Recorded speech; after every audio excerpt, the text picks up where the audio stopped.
Good morning. How are you? Hope you're well. Hope you had a great weekend. Dr. Dave here, just for a little live chat, something that picked up in my brain over the weekend, as sometimes happens. So one of the things I was mulling, and one of the things, and this is probably not going to come as great news or make many practice owners happy, but here's the thing I was thinking about. I was thinking about employment contracts and their relevance. Or their effectiveness, like are they doing what they're meant to be doing? And there was a particular clause in there, and that's the anti-compete clause, and how I think that was quite an obsolete clause in the first instance, but I think it's actually coming under a big bit of challenge now from the fact that we are now in the age of personal branding. And I think this is bad news for vet practices, because I don't think vet practices have really gotten into the age of branding full stop. Like, there's very few practices I see out there that are actually creating and managing what I would consider to be a brand. They don't have a strong sense of identity. They don't have a strong narrative. They're not producing content regularly, reliably into the right locations to engage with their existing customers or potential customers. And so I think that's a challenge for us in veterinary medicine. But here's the sort of the secondary challenge on the back of that, is that where practice owners are not making a great job of that, I think the millennials are coming in now and they are making a good job of that. So you're going to see increasingly students coming out of college with 2, 3, 4, 5, 10, 25,000 Instagram followers. And that is something that you as a practice owner need to be concerned about, because think about this. When you're a veterinarian who you've employed for 3 or 4 years, who has been pumping out the content, who's done the little stories on Instagram of the amazing cases they've looked after or looked out for, who have been building up relationships with your clients who will naturally gravitate toward them and follow them, when they move practices 2 or 3 miles down the road, you have zero power. Whatever it says in your contract, you have zero power, because the customer gets to choose. And arguably, the person who's going to be in charge there, the person who's actually put the sweat equity into building that relationship, is not the practice. It's the individual veterinarian. And this all comes down to, this is a twin theme concept that's going on in my brain right now, is know, like, trust. You have to understand the mechanics of know, like, trust, whether you're a veterinarian, whether you're an associate or a practice owner, or whether you're somebody in social media or whatever. Like, people won't do business with you. They won't see the value in a relationship unless they know you exist, they like you, and they've liked you enough for long enough that they actually now trust you. And so this is one of the great opportunities that I think social media brings to us all as individuals, but also as practices. So the guys that are out there doing a great job for you practice owners, this is what you need to do. You need to have your own person in there telling your story, creating your brand identity. So Emma, hi Emma, how are you? Emma's saying, is this a threat and opportunity? Well, it's both. Like, everything's always both, right? It's a threat if you blindly put your head, or continue putting your head, in the bucket of sand, or leave it shoved somewhere less nice than the bucket of sand, which is where a lot of practice owners' heads are at with social media and digital marketing. If you continue to ignore this, let me tell you, your associates, your increasingly millennial associates, are not. And they are rather good at doing just this sort of thing, getting in front of a camera and talking about their life, talking about their day's work. And it's engaging. Clients like that. And they get to know them, they get to like them, they get to trust them, right?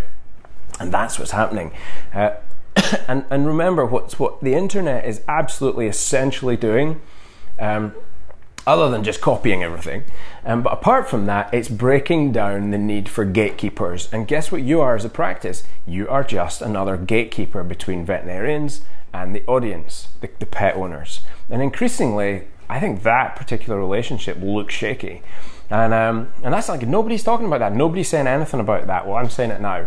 And I think this is another threat if we ignore it, but a massive opportunity. Let's treat this as the kick up the arse that we all need, which is to get out of slumber mode and to start creating the content that pet owners are going to relate to. to embrace the fact that the millennial generation is going to move around, and they are like, they do believe they can all be superstars because, frankly, they can. Some of them, right? They've all got a shot at it. Whereas, my generation did not have the tools available to do this. But who gives a rat's ass what generation you're in? Like, okay, so I'm 42. I'm not a millennial. But I'm still getting in front of your face doing videos like this. You guys should be able to do exactly the same thing. But embrace this. This is one of the huge opportunities that you have in hiring the next generation. And maybe this is a talk that I could do sometime, someplace. But using the power of these guys and their personal brands is like a super important thing for us all to take hold of. Let's put this into context. Okay, so imagine you have a dog coming in with some cool problem. Okay, maybe it's a twisted stomach. All right, it's highly visual. The animal is absolutely in trouble. It needs your help. Okay, everything's bad, and now you've got in your consent forms a little section on the consent form, because I know everybody in the Royal College and everybody in the AVMA and everybody in the association's professional bodies right now is going, wait, holy shit, you can't do that, it's client confidentiality. Bullshit. Like, you don't think clients want to be famous as well? You don't think they want to have documented their journey? Of course they want that. Like, and the ones that don't can tell you not. If on your consent form you can have a section that says, do you consent for us to tell the story here? Across our social media channels. Job done. Now you take photos or video of it whilst it's undergoing the assessment. You've got your x-rays, you take the images of that. You go into surgery and it's gory as hell, and it's disgusting, it's gross, and it might get you banned from YouTube or certainly get you a cool little banner that is only going to attract more attention because it says this is kind of gross content. And then you see the animal in recovery, it comes back for its recheck, and the animal's lived and it's amazing. Or you can tell an amazing story, like the first ever torsion that I ever cut. It was something of a miracle it survived, and then somewhat ironically, about 6 months later, I almost ran it over at a pedestrian crossing because it stepped out onto the road in front of me, right? If I could have videoed or documented or told those kinds of stories back then, that would have been amazingly powerful content for my clients in that practice. Now, if you can harness the power of the millennials, all right, yes, they like to move around. Yes, they're having a hard time because they've got to do all of this under the scrutiny and the watchful eye of the entire world. Yes, they have to learn how to take the knocks and rebound and become more resilient. But guess what? They can, like a bunch of them out there, understand these technologies, and they're prepared and willing, and they're already doing it. Let me tell you, they're already doing it. With or without your permission, it's happening. And when they move practice from your practice to some other practice, guess where the clients are going to go? Guess who they're going to follow? And guess exactly how much you can do about that. Zip all, unless you're willing to engage. So, get these little camera phones. Like, I wish I could turn the phone around, the camera on me right now. It's just on a smartphone with a tiny little mic here, a little lavalier mic that I've plugged in here. And I'm shooting this little video of these thoughts that I've had over the weekend. And I thought, this is a great way for us to engage millennials and stop beating up on them, right? Because there's no point doing that. Like, we just have to adjust and meet in the middle. So I'm jumping in the comments here, and thank you for you guys tuning in. Jess, hi.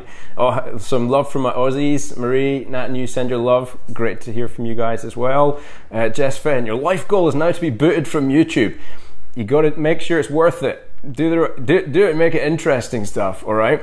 Marie is a former client of mine and a wonderful pet owner from Sydney.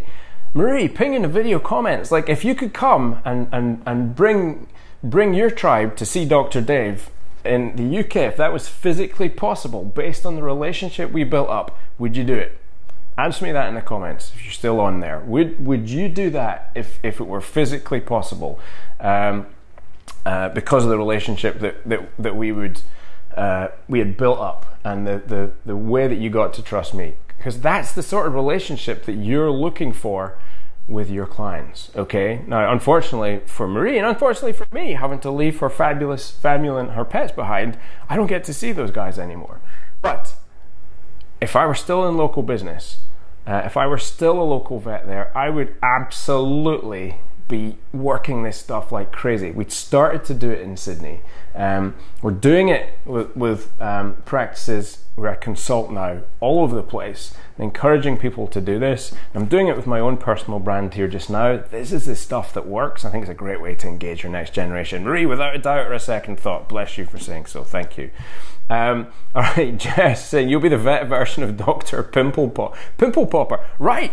Well, you see the YouTube videos out there of anal glands getting squished and they get like a bajillion views. Like, we're blinded by the sciencey, wancy part of what we do. Like, we have to be smart, we have to be this stuffy generation, but we don't. And people are already breaking out. They're doing it in a personal brand sort of way. If you can harness that in a practice sort of way, you don't need many, like 1 or 2 of your docs that are willing to get on camera. Like, not everybody's camera shy, not everybody's scared to say something in front of a mic. Set some boundaries. You do need a social media policy. You do need to set some boundaries. You're definitely going to screw things up from time to time. So what? So what? Like, it was ever thus, right? But I think the opportunities are huge. And the threat, just to circle back to what Emma said there, the threat if you don't do it, like a vet's going to come and take your clients and go someplace else. That's been happening in the past, but you hire rock stars who get the hang of this. They're going to be great for your business, and unfortunately, they're then going to be disastrous for your business. I think you need to, there's no point fighting this, by the way. You can't contractually tell somebody not to go form relationships. Harness the power, embrace it's going to be there, but ensure that you're harnessing their awesomeness to the benefit of your brand. And when they leave, have a great relationship with that person. Don't be dirty on it. You know, you were part of somebody else's journey. Just say thank you, and it's much more likely that they will treat you and your brand with respect. All right, that's what I got for you this morning. Chew on that, folks. Marie, those are very sweet comments. I appreciate them, and I miss you guys over in Sydney heaps. So I'm going to jump off now. Have an awesome week, and take care, guys. Leave some feedback in the comments. What do you think about that as a statement and those things? I will look in on those comments. I will check them out, and I will answer them as we're going through the week. Take care, guys. Have an awesome. It is Monday, right? It is Monday. There's been a few bank holidays, public holidays, so I'm never really sure what day it is anymore. Okay, take care, guys. All the very best. Shibley, awesome to see you on here as well, my man. Okay, Dave out. Be well, be safe, and be happy.